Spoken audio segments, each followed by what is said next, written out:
Hello, my name's Lynn Cullins. I'm Chair of NECN, and it's a privilege to welcome you to our NECN conference for 2020 on the theme of local leadership. A very different conference than the one that we were envisaging. We've gone online, and thank you so much to the team who've worked so hard to do that. Our Vice Chair, Sarah Barron, and our trustees, Rob Sutherland and Emma Ash. Great job.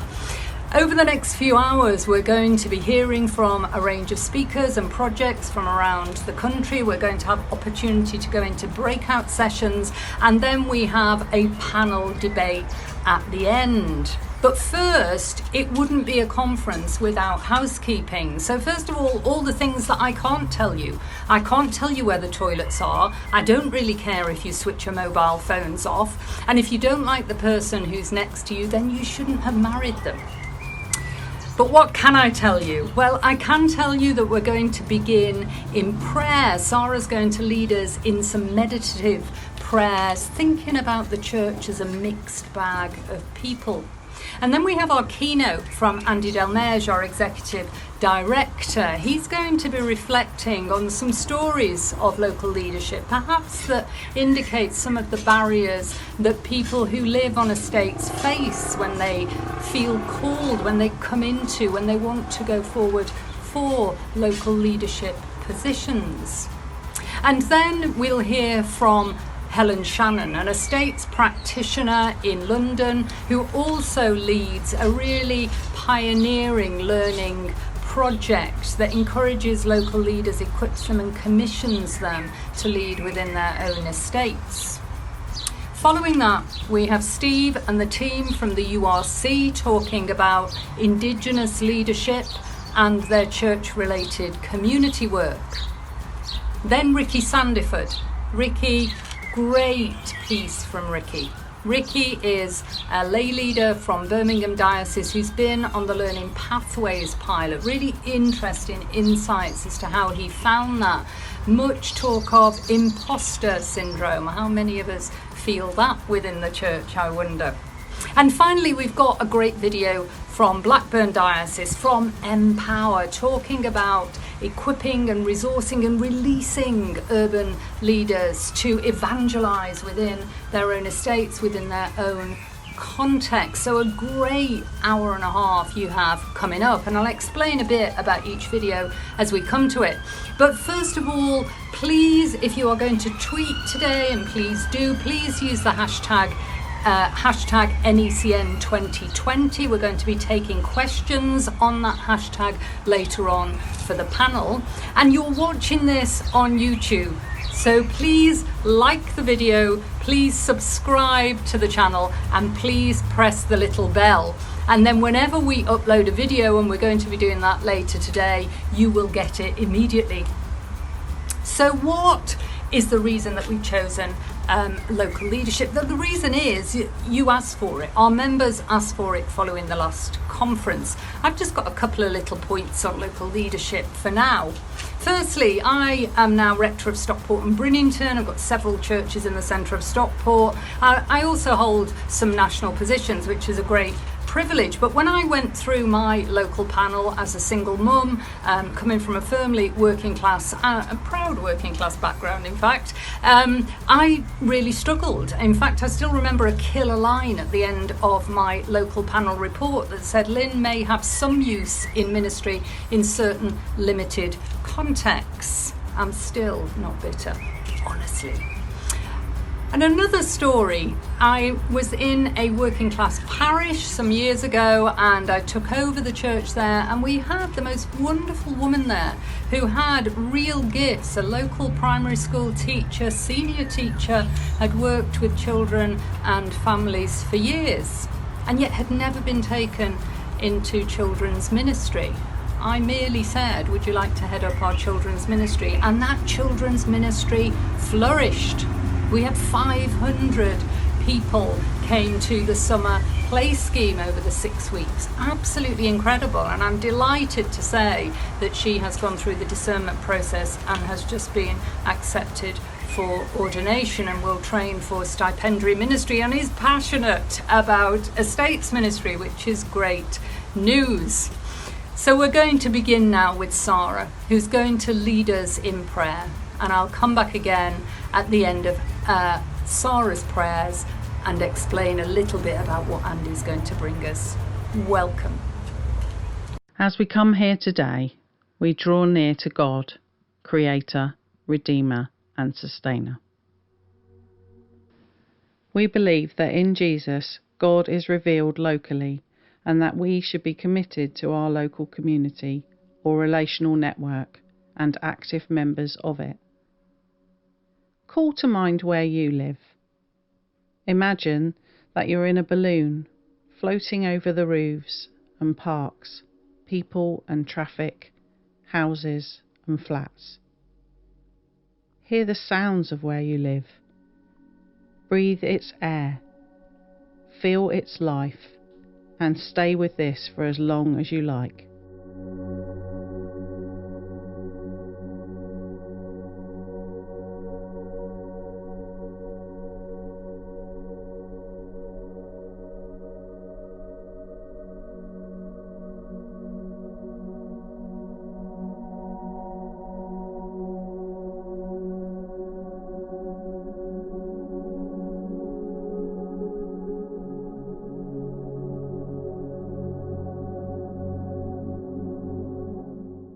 This is where God has invited you to live.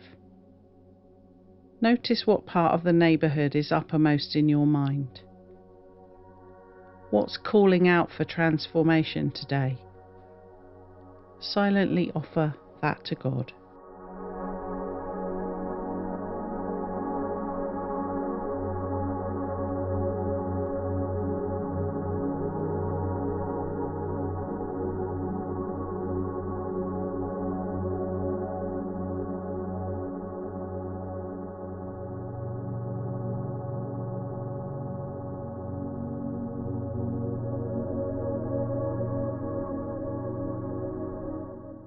Let us pray. God, we come before you just as we are, with all our frailties and vulnerabilities, our baggage and prejudices, our hopes and dreams, our life and love, and we offer all of it to you. Take all we are and hope to be. Use us here where you've brought us, and help us to be like Jesus. Use our hands, our eyes, our ears, our words and our silences, our work, our rest, our hearts and minds, and let your kingdom come to the lives of all who live next door and round about, in this street and square, in the whole neighbourhood.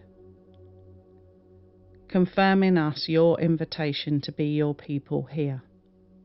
Deepen our commitment to it. In our experience of the heights and depths of life here, help us to know your surging and renewing love. Lord, in your mercy, let your kingdom come.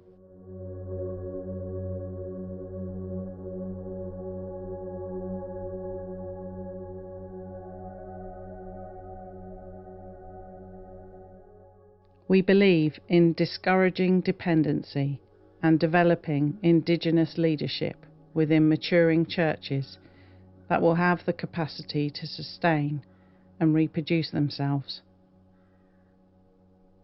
Visualize people in your church community. Which of them have been catalysts for community growth? Who has been influential in recent decisions? How is leadership being exercised? Think of one thing that's happened involving others in the church for which you can give thanks.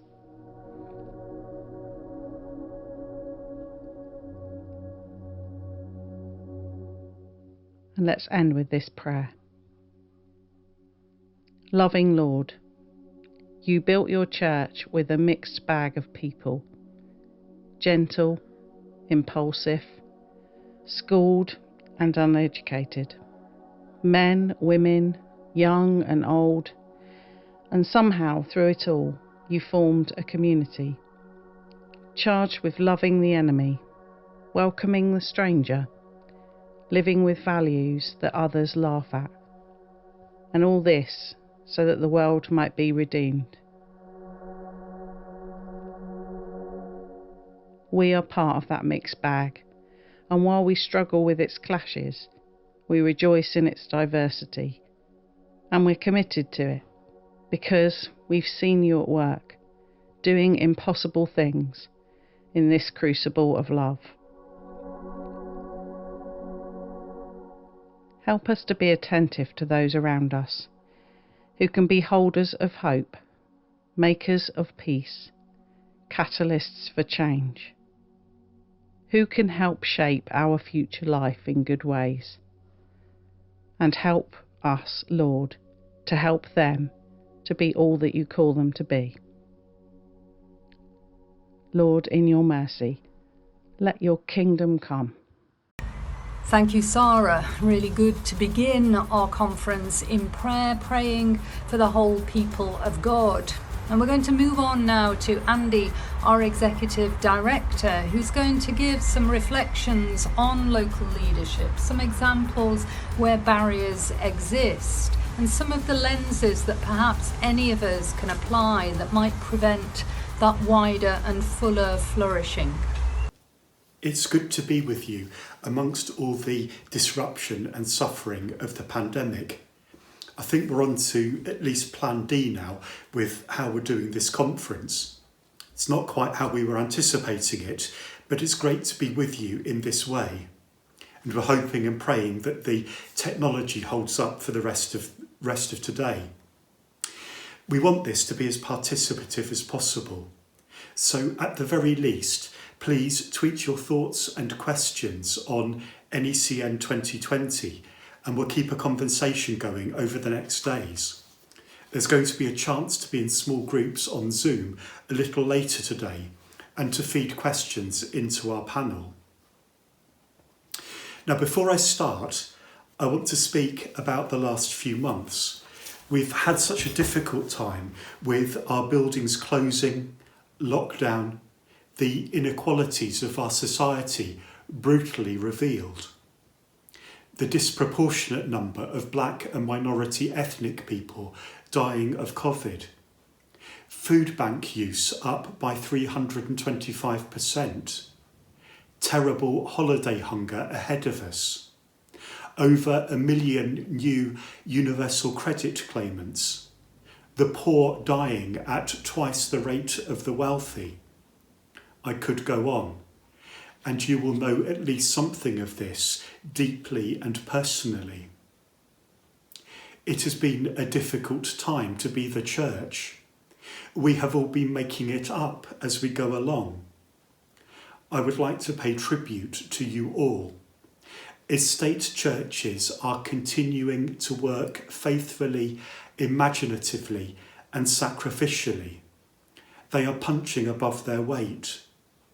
Please be proud of what you are doing and do not be guilty about what you cannot do. We've consulted in the last few months as to whether today's conference should focus on the crisis or on leadership in estate churches. Everyone we spoke to asked for local leadership. So here we go. Claiming our place, local leadership in estate churches. Local leadership is one of our key priorities at NECN, and it's been the subject which has generated most passion at our conferences over the last few years.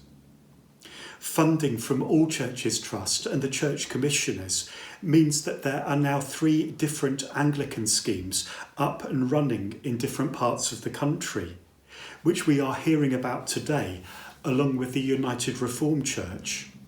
Things are clearly on the move.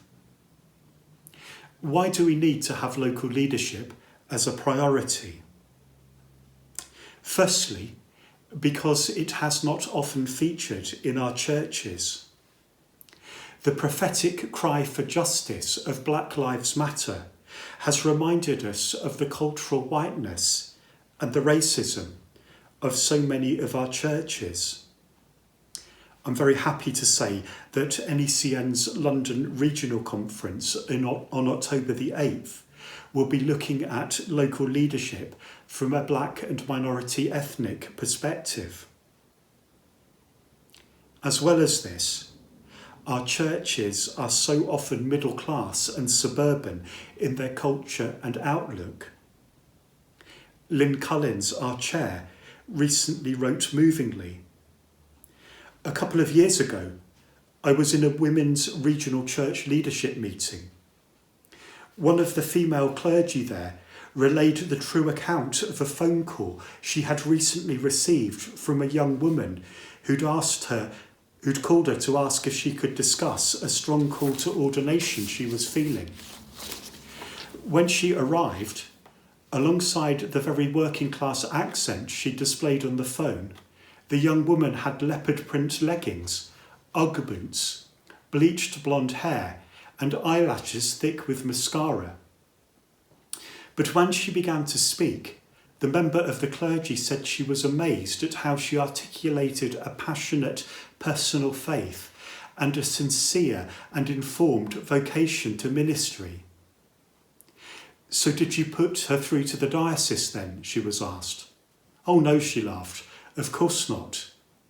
What would they have made of me sending someone like her through to them?" This is such a clear argument for the need to have role models and pathways in place. It is such a clear argument against class bias and discrimination. We need to escape the middle class captivity of the church, make it look like a place where all people can belong, a place for everyone to feel genuinely at home. So, let's put all this next to some theology. Let's put this next to God and our relationship with Him. Everyone is created in the image and likeness of God. Each of us, all of you, carry that image. In so many ways, the Christian journey is about discovering, recovering, and uncovering that image. You are all precious. People on estates are precious. Every human being is infinitely precious because they bear the image of the Creator. In Jesus' ministry, in John chapter 10, verse 10, he says, "I came that they might have life and have it abundantly." We can also speak here of fullness. How can the people of our estate churches live life abundantly? In the 2nd century, St. Irenaeus said that the glory of God is the human person fully alive. Again, how can the people of our estate churches live life abundantly in all its fullness, be fully alive? This is something for all people. And we remember especially Jesus' compassion for those who were on the edge, those who were left out, and especially for those who were neglected by the religious authorities of his time. We can contrast this with the situation in many of our churches and estates, where we often find difficult relationships with formal education, that the sorts of jobs that gave a person progression are disappearing to be replaced by minimum wage gig economy work. Unions and so many of the other supports of the rich fabric of working class culture have withered. Often, the church can be the only place where people can be supported to grow. Our work, therefore, is of vital importance. We put all this in the context of God and our relationship with God. We are the body of Christ. Of course, not everyone is called to be, or has the skills to be a leader in a community or in a church. But everyone should be fulfilled and stretched and growing to discover their part in the body, to discover their part in the ministry of the church, the ministry of Christ. We need an economy of church where there is an expectation that people and communities, whoever they are, wherever they come from, will fulfill their God-given potential. We need patterns of community, of church, that bring mission, discipleship, evangelism together, so there is a clear pattern of corporate and individual journey for all God's people. If the church fails to see this, it is failing itself, failing God, failing God's children. It is neglecting those who we might see St. Lawrence calling the treasures of the church. Again, why is this important? Well, the pilots we will be looking at are beginning to show that it works and it is effective. It's a different way of formation and training. Different, not second class. For middle class paid clergy like myself, we have the salutary example from Birmingham of estate parishes which were led by full-time middle class traditionally trained priests. These parishes were on their last legs, and when the vicars retired or moved on, no one from outside would serve in them. In the end, the diocese made local readers ministers in charge, with some oversight support from nearby colleagues. I'm happy to report that those parishes are deeply in resurrection. We will hear today from Darwin, from London, from across the country, of the transformation that this work is making in the lives of individuals, of communities, of churches. The Holy Spirit is at work here. There is a move to life. There's quite a bit of further work to do on seeing why different estate churches flourish with different types of leadership. But there will be something in it about people who come from a culture being the best evangelists within it. And there is something very important here about having a wide view of mission in which discipleship, evangelism, service and prayer are intimately woven together and form part of an organic whole. As we reflect on all this, we might remember Saint Jean Vianney, le curé d'Ars, who is the patron saint of parish priests.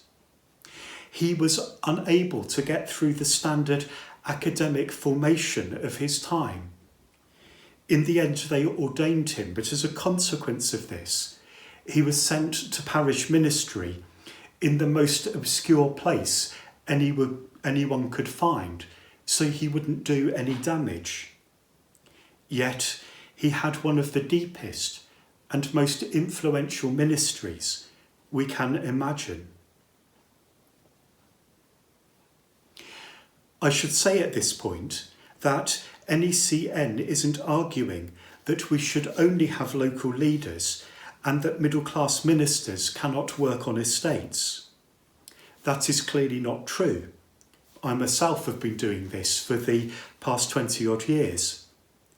But there is a clear need to prioritise local leadership, and this is something that the church has neglected. We should also be clear that just because you are from an estate, this doesn't mean you should be trained in one particular way. We're not saying that people from estates cannot benefit from academic training. One of the things I'm looking forward to as the Birmingham pathway develops is finding that some of the members access traditional academically focused training and formation as we find hidden skills and develop confidence. Now, there's quite a history of such local schemes springing up over the years in the churches. And there is also quite a history of them being colonised by the middle class, perhaps as an easy way to become ordained, or in some cases of them being squashed by the hierarchy. We have to be on our guard against this happening.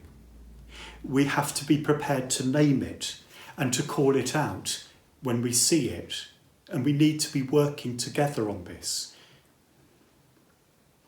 So to finish, I remember a couple of years when the Birmingham pathway was being imagined.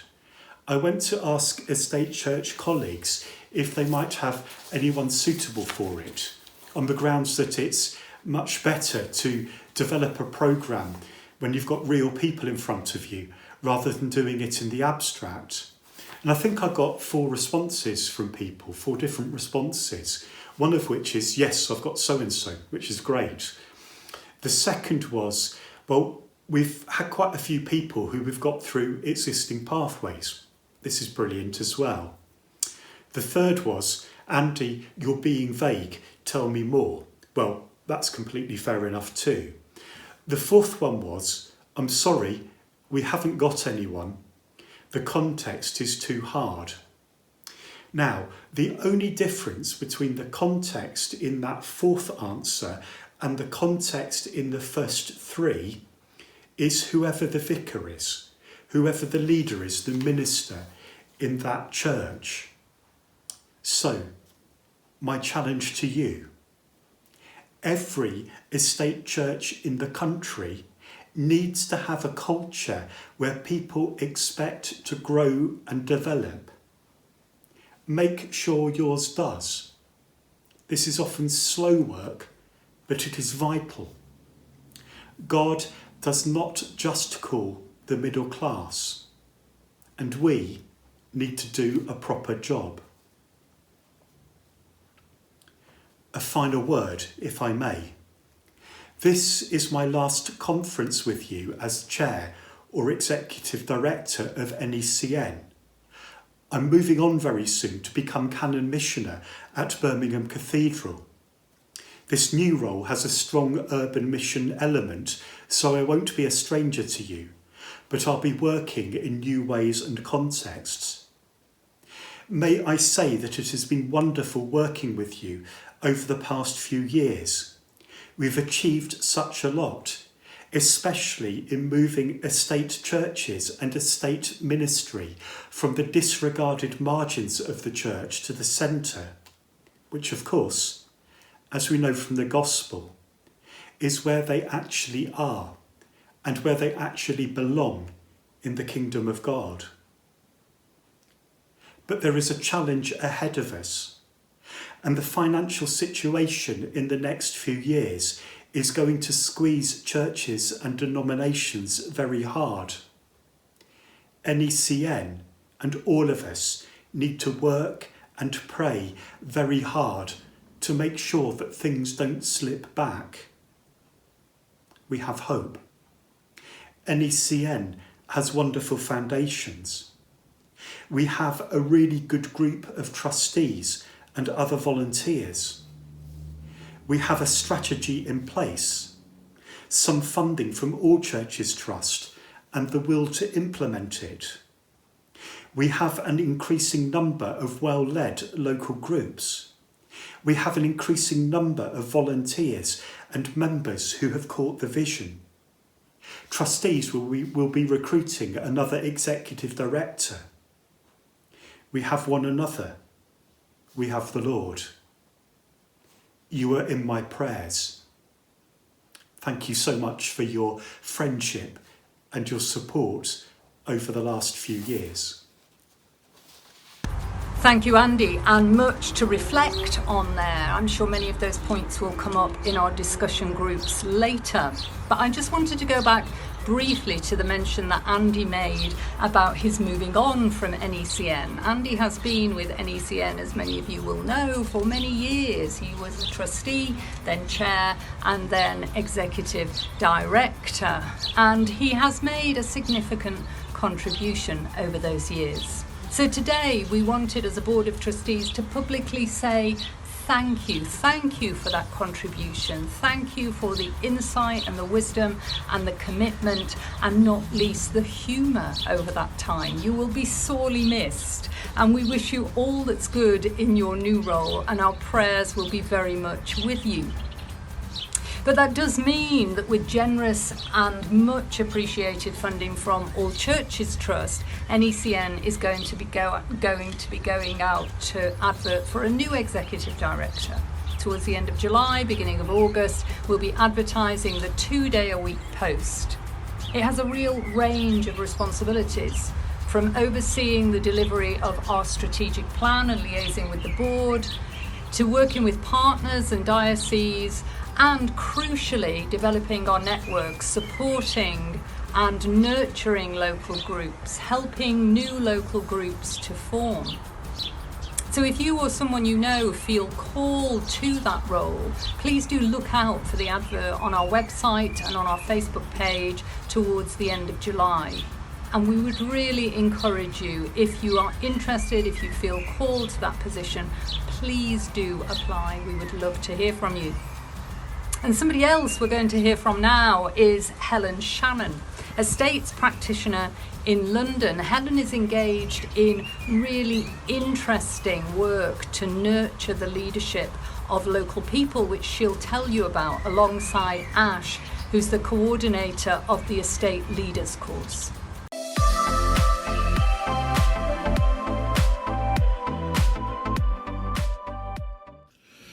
Hi, my name is Helen Shannon. I've been asked to tell you about the estates course that we are running in London. Just want to remind you that last February the Synod voted for a worshipping community on every estate, and here in London definitely our vision is for a worshipping community on every estate in London. But that's going to take people, that's going to take relocators, it's going to take returners, but it's definitely going to take remainers. We're going to need local people to lead local churches. And the issue with that is actually our training is woefully inadequate for those local leaders. It's all formed around the academic. It's about learning just in case rather than just in time. And so we wanted to try a new pilot, switching up the training, really not looking for academic qualifications, but looking for people to understand their experiences and grow in their leadership in their local context, so that we would end up with people who can be great members of their church leadership teams, help to church plant onto other estates, and maybe go on to, say, the Peter stream looking at ordination. So what is our vision? Our vision actually is sevenfold behind this, what we want really people to grasp and understand. And the first thing is that they are called by God and that they are commissioned by God. And often a lot of our guys really struggle with that because of past hurts or things that have been said or done to them by others, or just by society, really. So we want them to leave the course knowing that they have been called and commissioned by God, and also that that calling is recognised by the church as well. The second thing we want them to really grasp hold of is that they are made in God's image, how special that they are. I love the fact that in Genesis it talks about we are made in God's likeness. Doesn't that blow your mind? And then God breathes in us his creation, and we see God's breath throughout the Bible as Ezekiel is told to prophesy to the dry bones, that the breath of God comes in them, and then Jesus breathes on his disciples. So we want people to really grasp how special they are, that they are made in God's image and that they have God's breath and God's life in them. And that even more than that, actually, that the third thing is that God has called them to share in his ministry. So you remember way back in Genesis when God gets Adam to help him name the animals. You know, it's really funny, I think, that you get the creator of all actually asking little old Adam to name these animals. Had God run out of creativity? Had he run out of good ideas? I don't think so. I think it was all about, right from the beginning of the story, God showing that he's sharing his ministry with mankind. And you see that throughout the Bible. You see it with Jesus sending out the 72, and then Jesus saying actually that we will do greater things than he's done. Whoa, isn't that mind-blowing? So that calling to share his ministry is for everybody, and we want our guys from estates to know that. And we want them to know too that God has got good work specifically for them to do.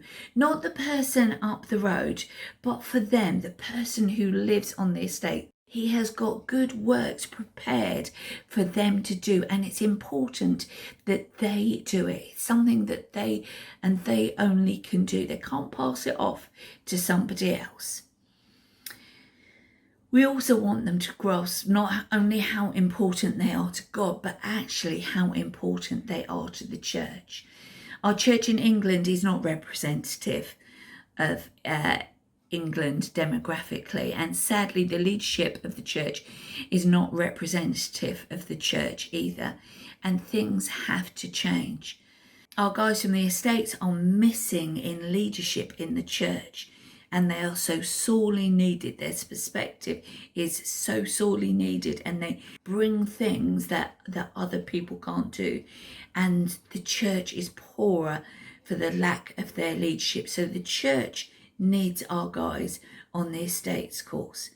But we also want them to grasp that actually in God's kingdom that there is a place for everyone, and that the church should reflect all. And so that's sick and well, rich and poor, uneducated and academic, broken and fixed, every class, every background, every race.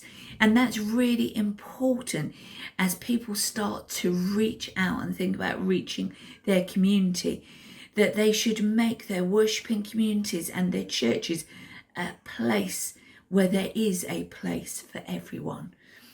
And we also want them to get the bit between their teeth that there are no forgotten places and there are no forgotten people to Jesus.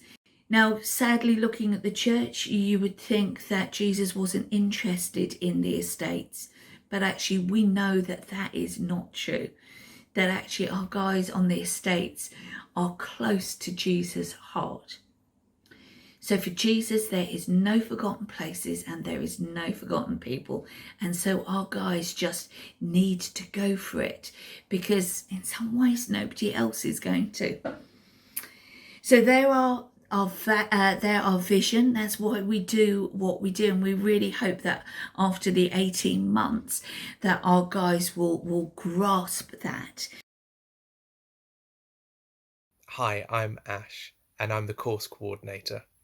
And I'm just going to quickly take you through what everything looks like. So we're on an 18-month journey with about 20 students, meeting once a month on a Saturday morning. Obviously, when we planned it, it was in person, but right now we're using WhatsApp, YouTube, and Facebook to gather together. And over this year and a half, we're exploring the Bible at a macro and a micro level.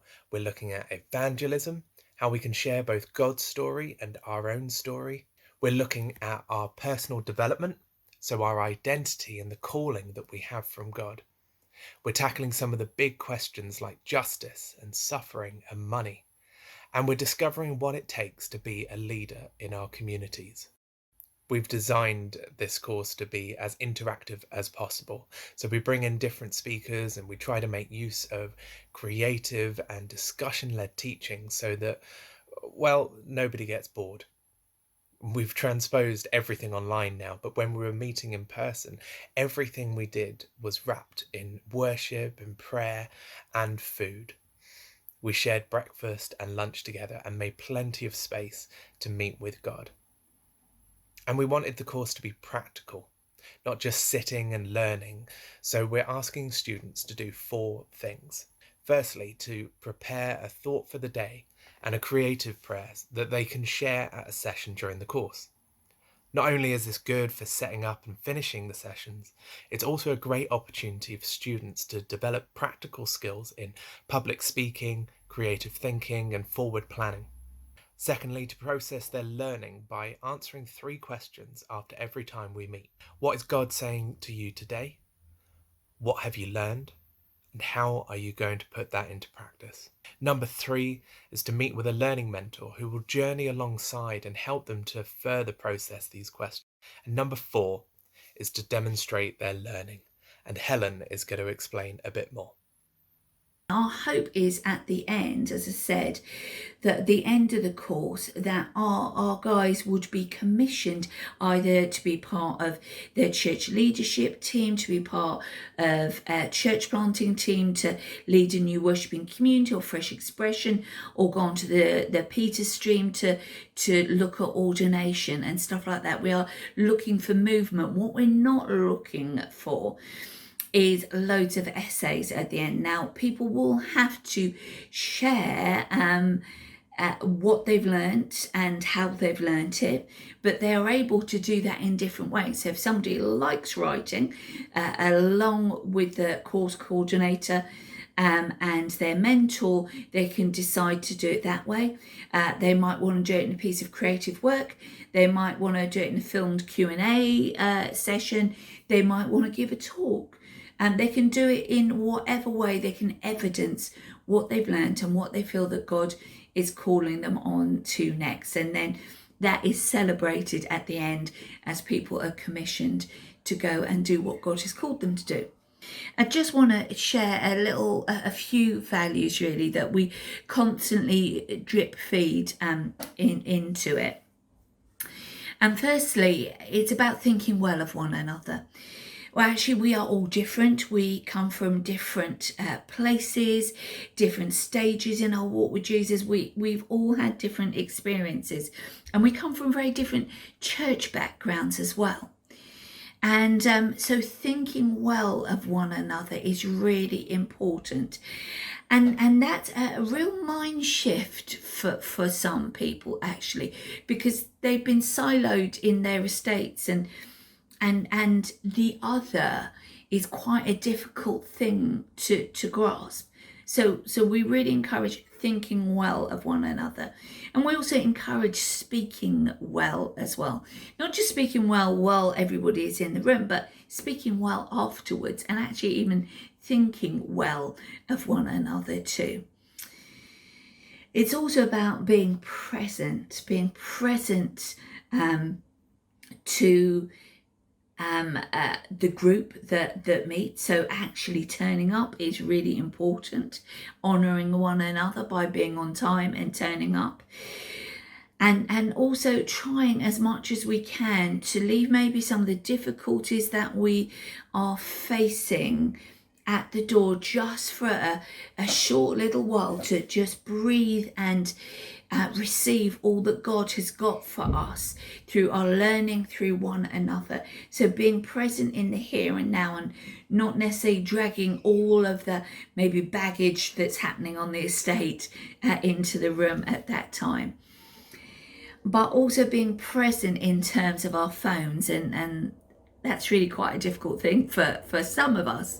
Actually not to be on social media, or not to be checking our phones, or every 2 minutes, or even to put our phones away is often a big thing for people. It's learning something different really, and it helps us learn and it helps us engage. So those are just some of the little values that we have: the thinking well, the speaking well, the being present, the trying to leave what's happening just to one side just for a little while, so that we can receive what God has for us.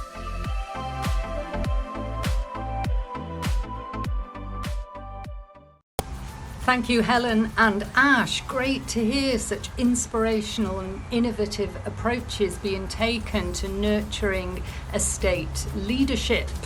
That's from London. If you are in the London area, NECN has a conference for all those in the London and Greater London area on Thursday the 8th of October, and that too will focus on leadership, but will focus primarily on leadership from a BAME perspective. So if you are in the London area, please do mark that date in your diary, Thursday the 8th of October, and details of how to book will be on our NECN Facebook and website in due course.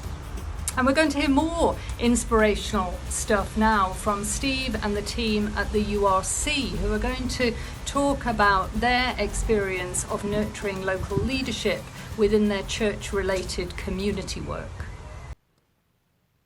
Hi, I'm Steve Summers, Development Worker for Church-Related Community Work in the United Reformed Church. Although we see it as an ecumenical gift, and if you're a part of another denomination, you too could apply to be a CRCW. We're very grateful to be part of the NECN conference again, as we have been in previous years.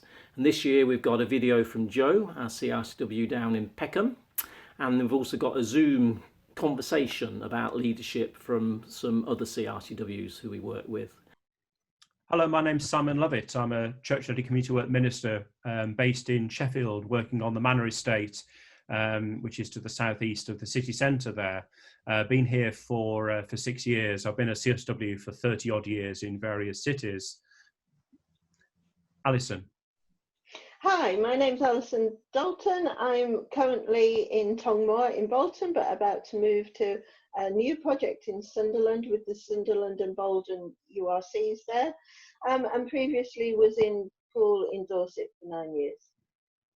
Thank you. And Mark? Hi, I'm Mark Tubby. I'm a CRCW in Harwich in Essex, where I moved last year after spending 10 years doing a similar thing in Birmingham. And Anne? Hi, I'm Anne Honey. I'm a CRCW in Birmingham at the moment. I spent 10 years in Peckham in the West End of Newcastle. And Marie? Hi, I'm Marie. I'm currently working in South Glasgow in Scotland and have worked in East London, Milton Keynes, Liverpool, and I think that's it. Going to talk a bit about leadership style and how church-led community work works within the local community, working with church and with community, and how we actually do engage with that community. I'm going to start off by just talking a bit about the story I've got from Bradford and working from a church in Eccleshill in Bradford, and in the area there was a community centre there. The caretaker there had been working there for a number of years, but became acting manager. That really was to do with sickness, so became acting manager of the building, and didn't really have the skills to be an effective manager there. So part of my role there was to mentor him for a couple of years, to give him the skills and the confidence to be able to operate as an effective manager there, which he did. Quite a lot of support and skilling and mentoring, and enabled him to run what was quite a large mechanics institute in Bradford.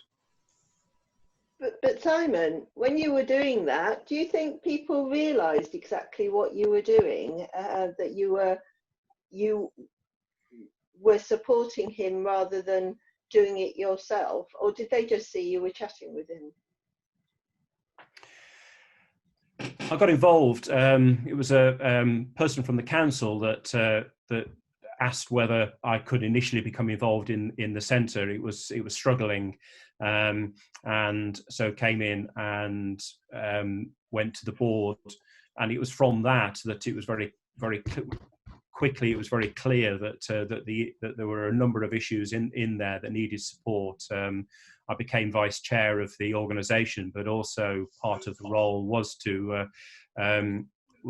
mentor the manager. The church knew that that was happening. They probably didn't realize actually how much time was spent doing that, because it does take a lot of time to develop those skills and confidence. But they certainly were aware that was happening. But I think sometimes, I mean, somebody once spent a week working with me, shadowing me, and at the end of the week, they said to me, "Do you know, I really want a job like yours, because you don't do anything. All you do is you go to meetings and give the jobs to other people." And I said, yeah, and that's sort of the art of it, because often you work with people who have got the skills, have got the resources, but been told for so long they haven't. Mm-hmm. And it's up to us sometimes to trust people to do the things, and that gives them the opportunity to be leaders. I mean, a very simple example is where I am now. There's a young man who hadn't left the house for 5 years. And he came to the church, to the hall, and we were going to do a film night, and I, as people will have known me, know I'm a Luddite. I go back to flip charts. So setting up the equipment for these film nights was just beyond my comprehension. But this guy could do it in a jiffy, and now he's running film nights in the church hall. It's great. So we trusted him. We had no opportunity or choice but to trust him with the equipment, and he can do it, and he's really blossomed. I think that is often the case, though, isn't it, where people are just unaware that how much skill they really have. And when I was working in Birmingham, lots of the community was saying, we need a children's club. There's nothing for children in this area. So I got together a few of the mums who were saying this and said, well, look, if you all volunteer, we could actually start something. So they all came along, and we had about 12 volunteers on that first night, and got lots of different people together.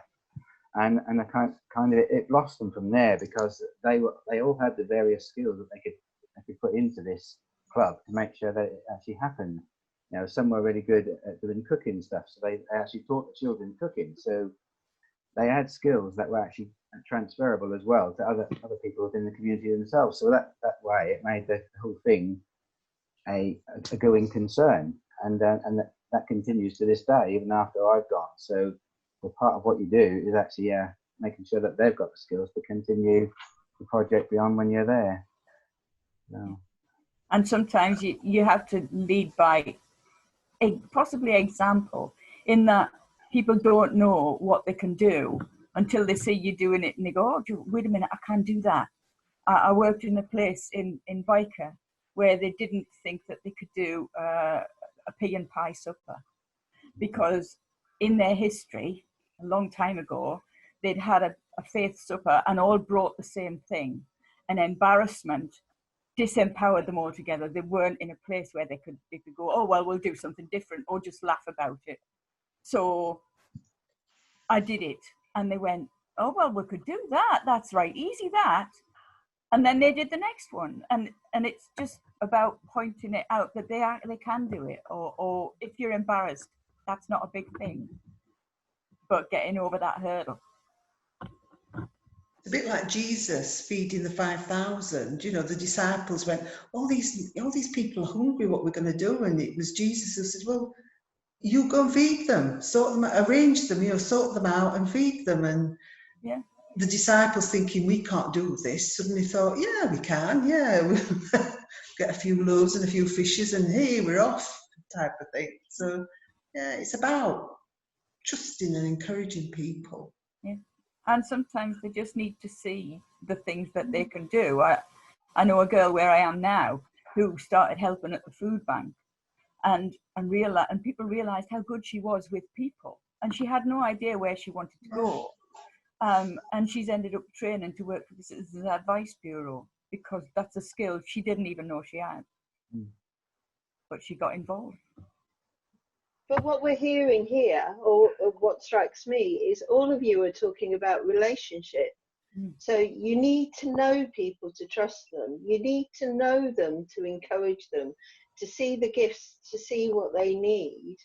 And for me, that's everything. That actually we need the time to get to know people, and not just go ahead and do it, but see what people want and what people can give, and then help them, enable them to do it for themselves rather than doing it to them. This strikes me a story of a lady when I came here in Tonmore, who has quite strong disabilities, hasn't been able to work for a long time because of those disabilities, some of which she was born with, and worked for some time but got worse. And I've now been mentoring her, accompanying her as a sort of spiritual director, but I wouldn't say that that's what the role was. And she was single, and she was alone, and she was very lonely. But she was also very gifted, and in that time of working with her the last 4 years, she has become volunteers in a variety of organisations and groups, not just attending, but being key to those groups. But she now is also in a relationship and engaged and hopefully marrying next year, and she never thought that was possible for her. And that's about her coming to terms with who she is and finding what she wanted and having the confidence to let it happen. I mean, our role is one of change and challenge, enabling and partnership.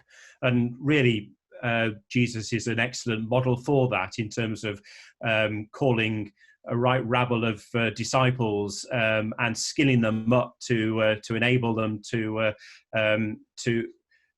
carry on after Jesus was resurrected, obviously with the Holy Spirit amongst the disciples, and we hope that when we finish, that our legacy will carry on for a little bit. Certainly, the disciples and Jesus's legacy is still going now, so it's a good model to use. Yeah. Thank you, everybody. That's been fascinating to listen, and I've heard mentoring, enabling, trusting, working in partnership as really key to your leadership roles. And as Alison was saying, relational work, it's got to be based on listening to people, actively listening. I've really enjoyed listening to all of you, so thank you very much. And now we're actually going to see a video from Jo Patterson, who's our CRCW in South London, and she'll give a bit more glimpses of what she's doing in leadership in her communities. Thank you. Bye, everybody. Bye. Hi, so I'm Jo, and I'm the CRCW Minister who works in Peckham in South London. I work in a local ecumenical partnership church with the Anglican Church, and Edward Collier is the vicar, and we work together. We also run a community centre at the church building, which is run separately from the church, but there's a lot of crossover and interrelatedness in terms of finance and volunteering.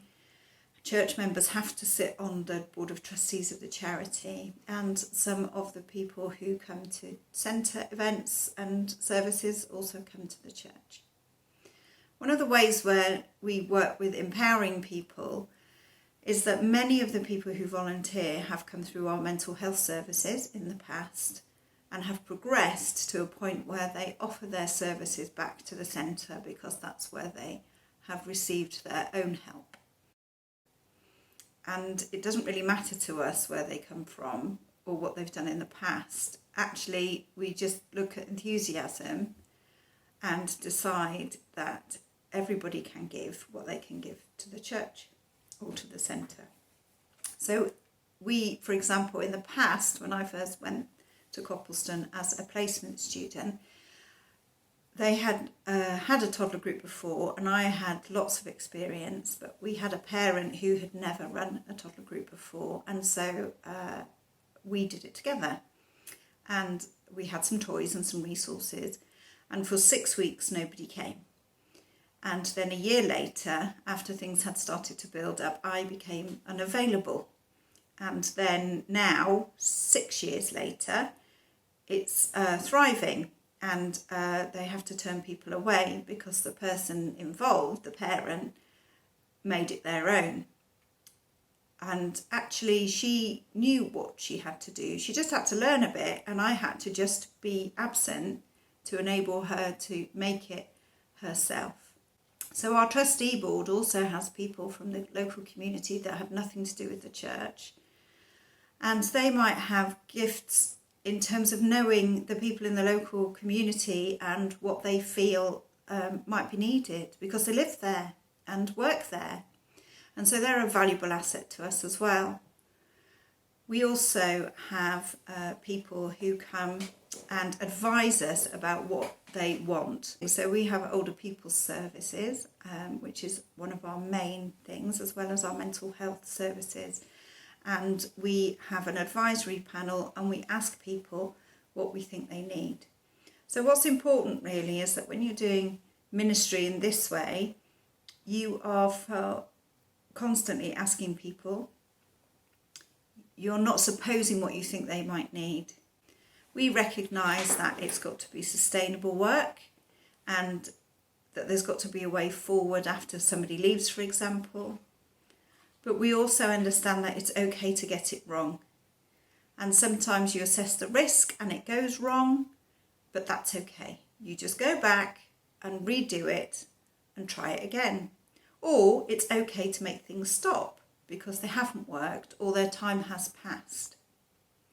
So in our local area, it's difficult to do purely estate ministry because our parish is huge, as a lot of inner city ones are.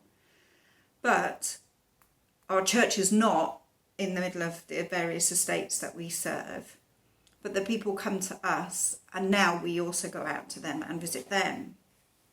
So we don't do centre parish ministry in the centre of an estate. We serve different populations who live in different types of housing stock, but that's all actually okay.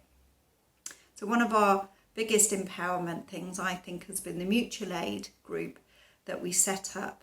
Were asked by local residents to do that who had never volunteered before. So we wrote them some guidelines, and we met and talked about safeguarding and things, because I can advise on that stuff. They've gone off now and they don't really need my help anymore, and that's how it should be. But also they've grown, and they will be an asset to us in the future, and they will be transformed by learning from what we do and their relationships that they'll build up with people who live in the community, and we will gain from their experience of life.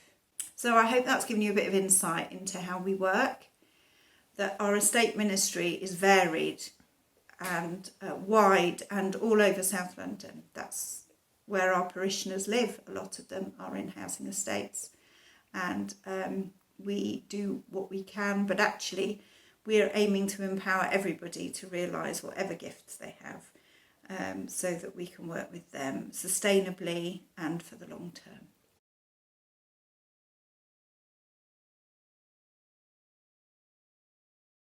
A huge thank you to the team from the URC, and some great wisdom and experience there, wasn't there? I particularly kind of resonated with Joe's point around sustainability, that some things work and last and some things don't. And actually there's something of Ecclesiastes 3 in that, isn't there? Something of that, everything has a season. Sometimes things come to the end of their season and we need to look, review and move on. I've certainly found that in my role here as an estate vicar in Brinnington. But now we're going to hear from a ministry apprentice, Ricky Sandiford, who's with the Learning Pathways pilot in Birmingham Diocese. Ricky, as I mentioned earlier, has some really interesting insights into church culture, how he found that scheme and why it's worked so well for him.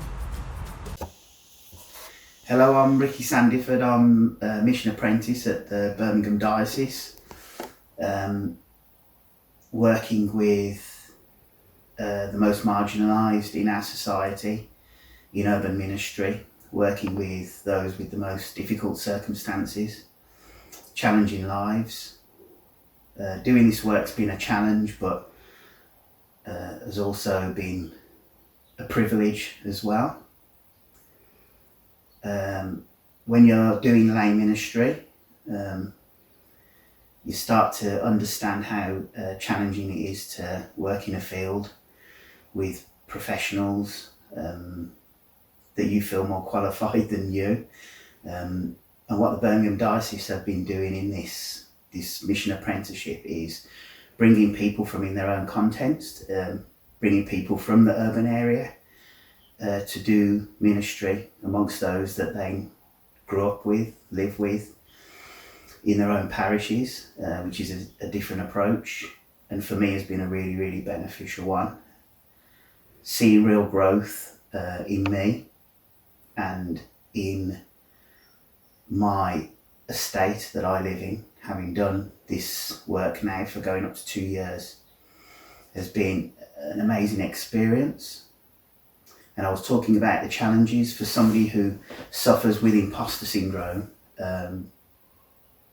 which the establishments can sometimes make you feel that way, being lay and not ordained, not being the product of universities and theological college, but actually just being thrown in at the deep end, working with your own peers has been a real challenge. But the benefit for me has been the Learning Pathways group that we're trialling in Birmingham.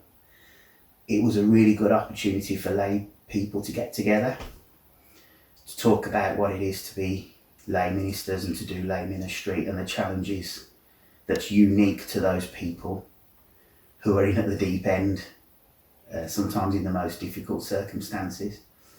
It's been a really, really good support for each other, really good safe space to share our difficulties and our frustrations, even with our own diocese and management, but mostly the frustrations we have working with those who are the poorest in our society.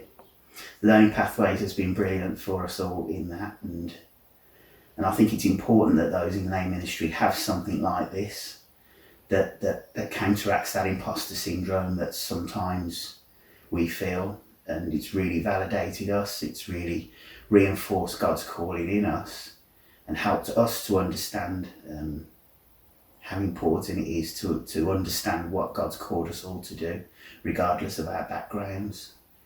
And it's really helpful, and I don't think the last 12 months would have been as successful for me personally had I not had that space. Urban ministry is tough, it's difficult, but it's so rewarding, and I really do think it's done best sometimes from those who come from those urban areas and who can connect with the young people and can connect with the problems and challenges of living in these areas.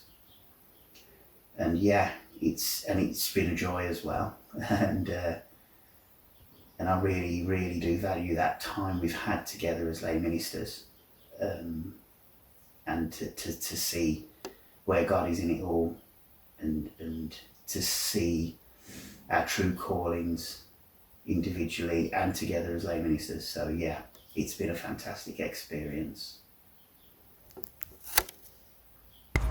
Thank you, Ricky. Really great to hear how well the Learning Pathways pilot is working for him in terms of encouraging and equipping him for his ministry in Birmingham. And we're going to hear now from another team who are equipping, encouraging and resourcing urban ministry in Blackburn Diocese. Our final presentation is from Empower. Empower is an exciting project based in Blackburn Diocese in the northwest of England, and we are incredibly passionate about seeing the gospel explode out of the church and begin to impact the community that it's part of. And we aim to do this in two different ways. The first thing is that we have planned and developed a course that lasts for just under a year, which is all about releasing, equipping and training urban evangelists and urban leaders into what God's got for them. So whoever comes on this course can expect to have training in how to share their faith in a way that is relevant and in a way that their community understands, in the hope that they'll begin to see the gospel impact the streets where they live and the streets that they walk each and every day. Empower currently runs just outside of Blackburn, but very soon we're about to launch our Empower hub along the Fylde coast, which will be based in Blackpool, which is so exciting. So more and more people will be able to be trained in sharing their faith and sharing the hope that they have in Jesus with the communities that they are part of. The second thing that Empower does is employ 2 urban evangelists who have moved into urban areas with the whole aim of sharing the faith that they've got and bringing people to know who Jesus is and discipling new Christians as they begin to follow the amazing person that Jesus is. We then aim to train that person to see them released into all that God's got for them through the Empower course. So it's a case of seeing people come to faith and then seeing them released into all that God's got for them. This video explains it in more detail, so sit back, grab a brew, put your feet up and enjoy this video.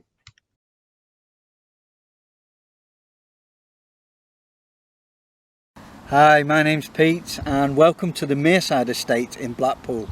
I've had the privilege of working on this estate alongside my wife in ministry for the past 4 years. 4 years ago, almost to the day, Freedom Church Mearside was planted on this estate. And as our congregation members have grown, we have seen the potential of the lives of some of the people on this estate. The Mearside Estate sits in the bottom 3% of the scale of deprivation according to the Church Urban Fund. But what we have found is that the people on this estate are rich in many other areas of their lives. Their life experience is just so important to leadership in ministry, and we can tap into that through this programme. I'm very excited to be the training hub leader for the Fylde Coast and for what potential this programme will give to our people here across the Fylde Coast. There are many, many estates like this across our country where we have so much potential that is not being tapped into. Programmes like Empower tapping into that and making a difference in the lives of the people on these estates, equipping them in ministry, which is very exciting. So our programme, as I say, starts in autumn this year, and I would appreciate your prayers as we go to release. Thank you.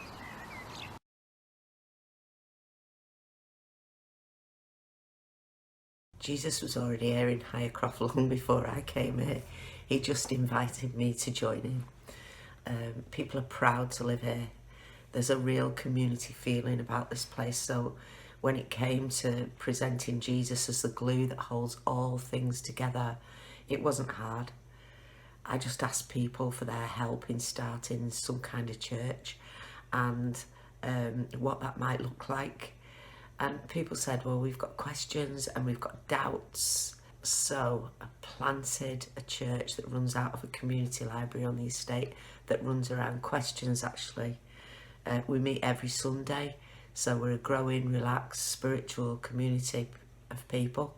Some of us have been Christians a long time, some only a few weeks, and some are totally on the edges, but it's all right. It's a community that's founded on love, where there's no right or wrong questions to ask, where hospitality is central, where all are welcome. It offers time to stop and think in a busy life. We try and help people make sense of who Jesus is and why he's relevant right now. And we try to help people discover for themselves God's forgiveness, his acceptance and his love. Well, I love pop-up church because I go to pop-up church because it gives me happy and I love to pray. I like people. Pop-up church is a great place to go because it's full of friendly people. So part of my job is to build effective links into the community. So straight away when I got here, I got involved with everything that was already going on. So all the local community and voluntary groups, women's group, local conversations group that do social action, craft groups, tots groups. I'm involved with the school. I work with the pupil welfare support officer. I've helped lots of parents through that, supported them through addiction and housing and benefit issues. I go to the local tenants base, liaise with housing associations, the police, councillors. We've got loan sharks operating on the estate, so I've introduced people to the credit union and also to Christians Against Poverty. It's about getting your face known locally. And I'm also involved, an exciting thing is this research project together with Lancaster University that's going to bring together the NHS, GP surgeries, community organisations, voluntary organisations and churches all coming together on this to ensure better health outcomes for people, so that people in this area can live longer and have healthier lives. Like I said, it's about getting your face known, so because of these links it was easy to invite people to come and explore Christianity.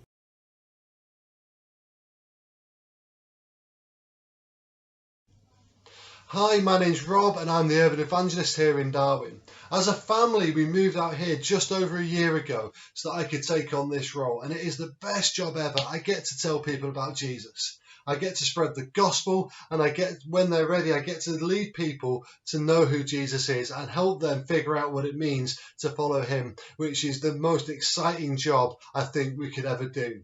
So like I say, we've been here for just over a year. But I think when we moved here, one of the first things we noticed was the identity that was hanging over this town.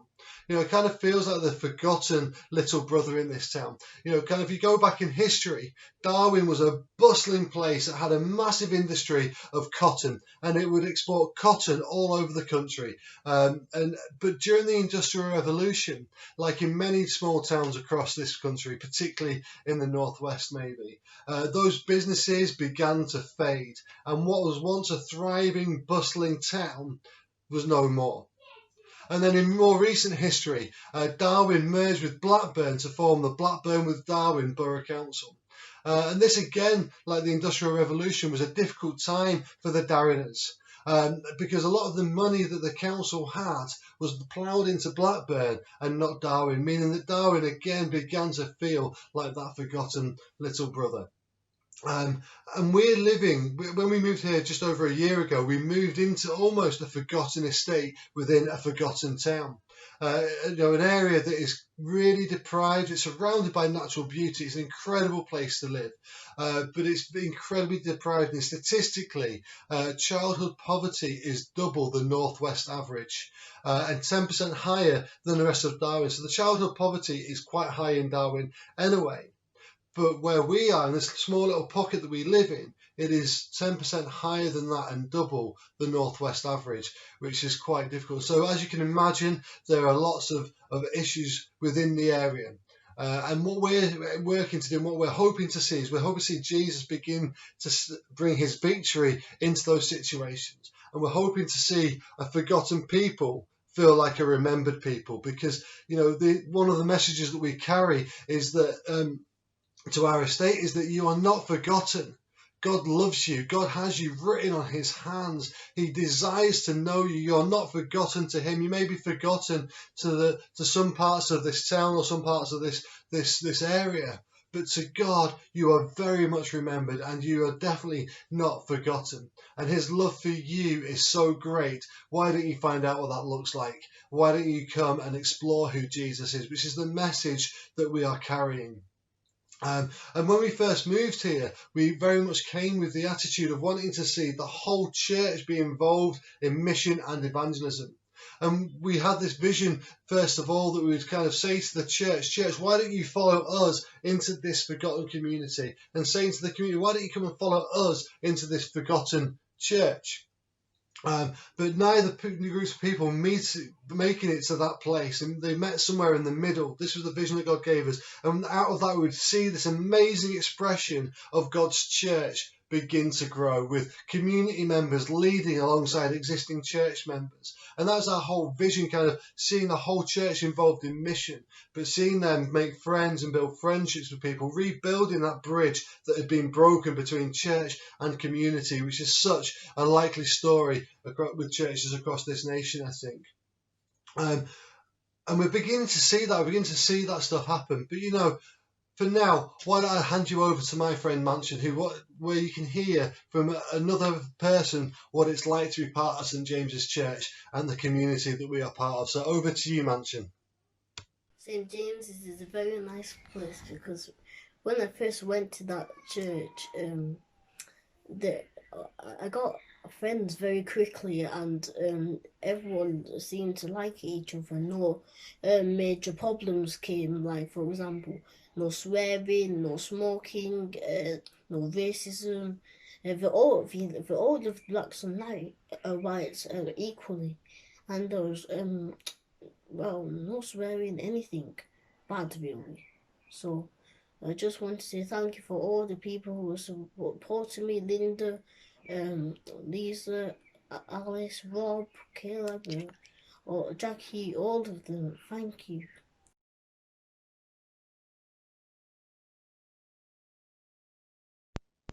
So along with having the privilege of leading the work here in Darwin, I'm also involved with a great team of people in leading the Empower course and being one of the tutors on there.